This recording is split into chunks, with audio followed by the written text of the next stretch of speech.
Good evening dear students. Last lecture में हमने discuss किया था मैनेजरियल इकोनॉमिक्स की इंट्रोडक्शन और एक हमने डेफिनेशन देखी थी मैनेजरियल इकोनॉमिक्स की, that was by the Spencer and Siegelman. तो बच्चों आपने, मैं उम्मीद करता हूँ कि उस लेक्चर को देखा होगा और आपने पढ़ा होगा।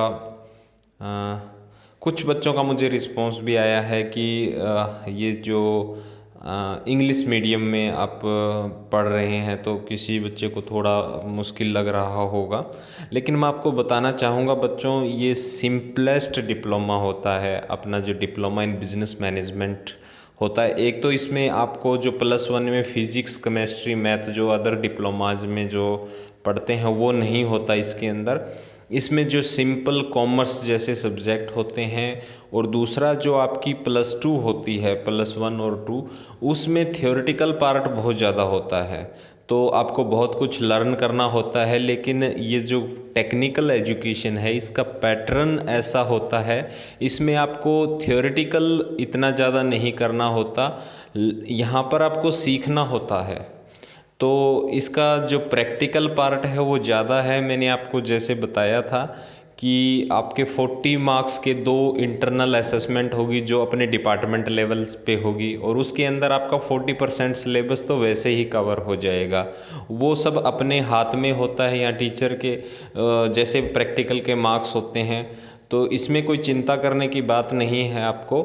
और दूसरा आपका जो लास्ट एग्ज़ाम होगा वो केवल 60% जो बचा हुआ सिलेबस है उसी में से होगा, पहला तो। और दूसरा, जब आप उसको करोगे उस एग्ज़ाम को, तो आपको केवल पास होने के लिए 15 नंबर ही लेने होते हैं 60 में से। आप पास हो जाते हैं क्योंकि इसमें प्रैक्टिकल ज़्यादा होता है। तो उस जो प्रैक्टिकल मार्क्स होते हैं उसके साथ अगर बच्चा थोड़ा सा भी पढ़ लेता है तो इसमें 60% से अबोव जो उसकी परसेंटेज है वो आसानी से चली जाती है। और दूसरा ये बताना चाहता हूँ कि हमारे पास जो स्टूडेंट्स हैं वो लगभग रूरल एरिया से ही हैं और सरकारी स्कूल में पढ़े हुए बच्चे ही हैं, और अभी 5th सेमेस्टर तक पहुंच चुके हैं बच्चे, और एवरेज से एवरेज बच्चे भी डिप्लोमा करके निकलते हैं। फर्स्ट ईयर में थोड़ी सी मुश्किल आती है, इसके बाद कोई मुश्किल नहीं होता। एक बार आपका रिदम बन जाता है इंग्लिश के अंदर, और इसमें एक ऑप्शन भी है कि आप पेपर हिंदी में भी लिख सकते हो, ये ऑप्शन भी आपको मिलता है।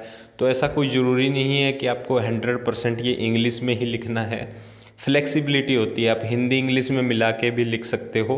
आपको टेक्निकल एजुकेशन यानी कि जो इंडस्ट्री ओरिएंटेड एजुकेशन होती है, इसके अंदर आपको बेसिकली अपना जो नॉलेज है वही एक्सप्रेस करना होता है, आपके कंसेप्ट्स क्लियर होने चाहिए।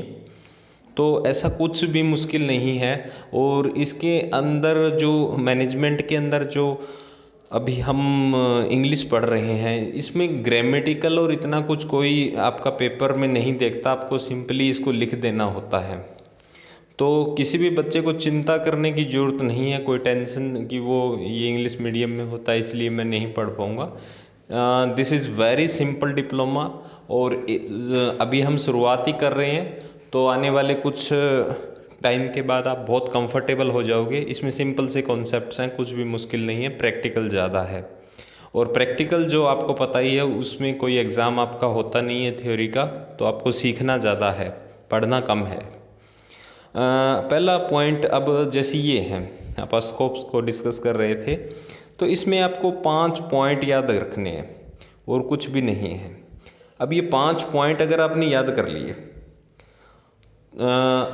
Demand analysis and forecasting, price policy and practice, profit maximization and profit management, capital management, अगर ये 5 पॉइंट आपको याद हो गए तो आपका जो स्कोप्स है वो क्लियर है। अब ये आपका 5 नंबर का क्वेश्चन भी आता है, और ये क्वेश्चन जो है आपका बड़ा 10 नंबर या 15 नंबर में भी आता है।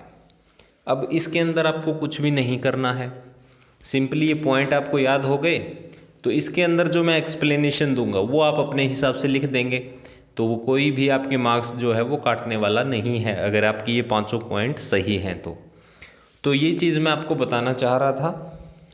किसी भी बच्चे को बिल्कुल भी वॉरिड नहीं होना है। डिप्लोमा आप सभी कर सकते हैं और this is the simplest diploma. इसमें अब हम इन पॉइंट्स को डिस्कस कर लेते हैं जल्दी से। Analysis of choice of production, इसका मतलब क्या होता है कि इंडस्ट्रीज़ जो हैं वो अलग अलग तरह के प्रोडक्ट बनाती हैं।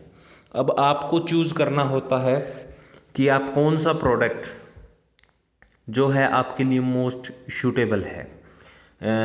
इसके लिए हमें ये देखना होता है कि हमारे पास कैपिटल कितनी है, इस कैपिटल में हम बेस्ट जो इन्वेस्टमेंट है वो क्या कर सकते हैं, हमारा जो एरिया है वहाँ पे कौन सी इंडस्ट्री जो है वो डेवलप की जा सकती है, कौन सा मेथड ऑफ प्रोडक्शन है वो हमारे लिए सूटेबल होगा। तो इस तरह के एनालिसिस करना ये मैनेजरियल इकोनॉमिक्स का एक स्कोप होता है। इसके अंदर मैनेजरियल इकोनॉमिक्स में हम इसको स्टडी करते हैं। स्कोप का मतलब होता है कि आप इस सब्जेक्ट में क्या क्या पढ़ने वाले हैं। दूसरा है डिमांड एनालिसिस एंड फोरकास्टिंग। इसमें क्या होता है, हम डिमांड का एनालिसिस करते हैं कि हमारे प्रोडक्ट की डिमांड आने वाले टाइम में कितनी हो सकती है। फोरकास्टिंग का मतलब होता है फ्यूचर के बारे में अंदाज़ा लगाना। तो ये अब डिमांड एनालिसिस कैसे किया जाता है, जैसे हम एवरेज निकालते हैं, जैसे हम वेरिएंस डिस्पर्शन की स्टडी करते हैं स्टैटिक्स के अंदर। पीछे के डाटा का एनालिसिस किया जाता है कि पिछले सालों में हमारे इस प्रोडक्ट की डिमांड, पर्टिकुलर सेगमेंट की डिमांड मार्केट के अंदर क्या रही है, उससे मूविंग एवरेज निकाल लिया जाता है, एवरेज निकाल लिया जाता है। तो ये सारे के सारे सिंपल मेथड हैं जिनके हिसाब से हम डिमांड का एनालिसिस करते हैं कि आने वाले टाइम में हमारे प्रोडक्ट की डिमांड क्या होगी, और इसी के बेस पे आपका जो मैनेजर है वो प्रोडक्शन का डिसीजन लेता है कि उसे कितनी यूनिट जो है वो गिवन टाइम के अंदर प्रोड्यूस करनी है। इसके बाद में pricing, price policy and practice. अब प्राइस पॉलिसी क्या होती है, अब आपने देखा होगा कि कुछ प्रोडक्ट्स जो हैं वो काफ़ी कॉस्टली होते हैं और कुछ प्रोडक्ट जो हैं वो बजट के अकॉर्डिंग बनाए जाते हैं। हम एग्जांपल लेते हैं, जैसे गाड़ी है। अब गाड़ी आपको 5 लाख रुपए में मिल जाती है और कोई गाड़ी जिसकी कीमत 1 करोड़ रुपए भी होती है। जैसे सेल फ़ोन है, अब हम अपने एंड्रॉयड फ़ोन से पढ़ रहे हैं, हमें फ़ोन 5,000 रुपये में मिल जाता है और कुछ फ़ोन जो होते हैं जिनकी कीमत 1 लाख रुपए होती है। अब इनका फंक्शन सेम है, सेम काम करने के लिए ये सेम तरह की नीड को प्रोड्यूस करते हैं, फिर भी प्राइस का इतना डिफरेंस क्यों होता है? ये अलग अलग प्राइसिंग पॉलिसीज़ होती है। ब्रांड उसी हिसाब से डेवलप होता है एक पर्टिकुलर मार्केट के सेगमेंट को सर्व करने के लिए। अब सोचिए कि अगर गोल्ड बहुत ज़्यादा सस्ता हो, इतना सस्ता हो जाए कि उसे गरीब आदमी यानी कि हर आदमी एक्सेस करने लगे, तो क्या लोग उसे गले में पहनेंगे? जो आदमी जिसको शो ऑफ यानी कि जो अपनी अमीरी को दिखाना, दूसरे के ऊपर इम्प्रेशन जमाना, अगर इस तरह की किसी की नीड है तो वो नीड को तो कैटर नहीं कर पाएगा ना गोल्ड उस टाइम, तो गोल्ड की वैल्यू डाउन हो जाएगी। यानी कि बड़े ब्रांड, बिग ब्रांड जो हैं वो किस तरह से काम करते हैं, इनका रिसर्च और डेवलपमेंट तो हाई होता ही है, लेकिन इसके साथ साथ ये इस मार्केट को उस सोच जो है ना, इम्प्रेशन, शो ऑफ, इस तरह की जो एक थिंकिंग है उसको कैटर करने के लिए और उससे बेनिफिट कमाने के लिए भी ये किया जाता है। तो प्राइसिंग पॉलिसी अलग अलग तरह की होती है। कई फर्म जो हैं वो इस तरह की प्राइसिंग पॉलिसी अपनाती हैं जिसमें उनका प्रोडक्ट जो है उसकी सेल ज़्यादा हो, सेल का अमाउंट ज़्यादा हो, भले ही प्रॉफिट मार्जिन कम हो। कुछ एक फर्म ऐसी होती है जो प्रॉफिट मार्जिन को हाई रखती हैं, सेल्स चाहे उनकी कम हो लेकिन वो क्वालिटी और जो उसका एक पर्टिकुलर स्टैंडर्ड है उससे कॉम्प्रोमाइज़ नहीं करती। तो अलग अलग तरह की प्राइसिंग पॉलिसीज़ है। ये एक बेसिक इंट्रोडक्शन है, आगे हम इसको डिटेल में पढ़ने वाले हैं। इसके बाद में है profit maximization and profit management. Profit management, अब ये क्या होता है, कंपनीज जो प्रॉफिट कमाती हैं, सबसे पहले तो वो इस तरह की, आपका जो फाइनेंशियल मैनेजर होगा वो ये मेथड अपनाएगा कि आपका जो इन्वेस्टमेंट है उस पर आपका रिटर्न जो है वो मैक्सिमाइज हो, यानी कि अगर आप 1 रुपये की इन्वेस्टमेंट करते हो तो ROI आपका रिटर्न ऑन इन्वेस्टमेंट की जो परसेंटेज है वो मैक्सिमम लेवल तक ली जा सके। यानी कि अगर आपका 10% रिटर्न है तो इसका मतलब आप 1 रुपये को अगर इन्वेस्ट करोगे तो 1 रुपया 10 पैसा जो है, यानी कि 10 पैसा जो है वो आपका प्रॉफिट मार्जिन होगा। तो रिटर्न ऑन इन्वेस्टमेंट, अब कंपनीज़ के अंदर जो इन्वेस्टमेंट होती है वो 1 रुपये की नहीं होती, ये एक स्टैंडर्ड माना जाता है, उसमें बहुत बड़ा अमाउंट जो होता है वो इन्वेस्ट किया जाता है। अब उस इन्वेस्टमेंट की रिटर्न जो है वो परसेंटेज में मापी जाती है कि भाई हमें कितने परसेंट जो है हमारी कैपिटल पे रिटर्न मिल रहा है। तो उन रिटर्न्स को मैक्सिमाइज करना फाइनेंशियल मैनेजर का काम होता है। और दूसरा प्रॉफिट मैनेजमेंट।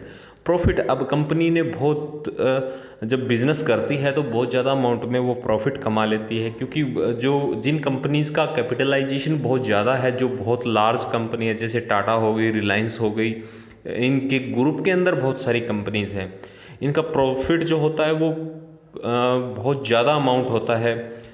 उस अमाउंट को हम करोड़ों अरबों में अगर हम करें तो उसकी भी संख्या काफ़ी ज़्यादा होती है। तो उस प्रॉफिट का करना क्या है, अल्टीमेटली उस प्रॉफिट को रिटेन रखना है, उस प्रॉफिट से नई इन्वेस्टमेंट करनी है।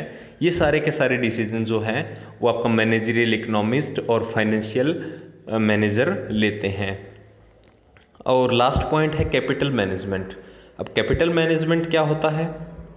पूंजी का प्रबंधन, अगर इसको हिंदी में कहें तो, और इंग्लिश में बोलते हैं इसको कैपिटल मैनेजमेंट। कैपिटल का मतलब होता है पूंजी। अब कैपिटल कई तरह की होती है, लेकिन बेसिकली 2 तरह के डिसीजन जो हैं वो फर्म को लेने होते हैं, एक कॉस्ट ऑफ कैपिटल और एक कैपिटल बजटिंग।